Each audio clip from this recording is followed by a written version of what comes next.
Hey Year 9, hope you're all doing okay. This video is just going to take you through writing a review of Blood Brothers.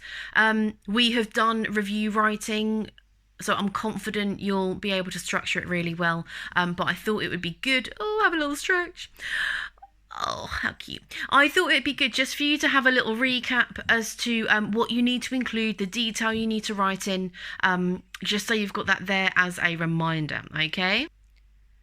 So this is what we are focusing on for this lesson. Smiley face. So we are going to use the PEEL structure. We know that the P stands for point, making your point, which is identifying a moment that was either effective or that you think could be improved. So this is my opening sentence for my point. One moment that I thought was really effective was when Mrs. Johnstone reacted to Mrs. Lyons putting her shoes on the table.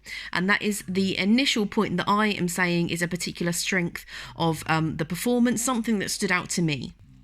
As I'm writing this, I've just noticed that I kind of included my example in my point. However, I've then gone on to kind of expand on it, explaining why I've given it as an example. And that's because the narrator ended at this moment, which really changed the tone and the atmosphere of the play.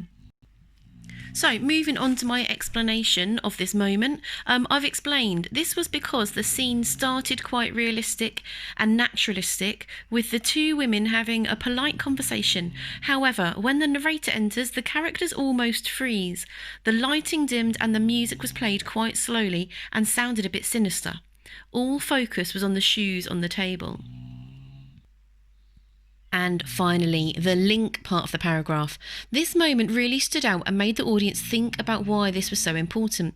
This is exactly what epic theatre wants from the audience, and the key features like the narrator, use of lighting and music detach us from the reality within the scene and remind us of a theme throughout the play, superstition. It also weaves in the issue of social class as Mrs. Lyons tries to look down on the fact that Mrs. Johnstone is superstitious. So that was your bit of a guide in a nutshell. I've only done it for positive moments, and I will also upload a picture of my example paragraph to your assignment. Don't forget, I'll be online on Teams for any questions. I look forward to seeing your work.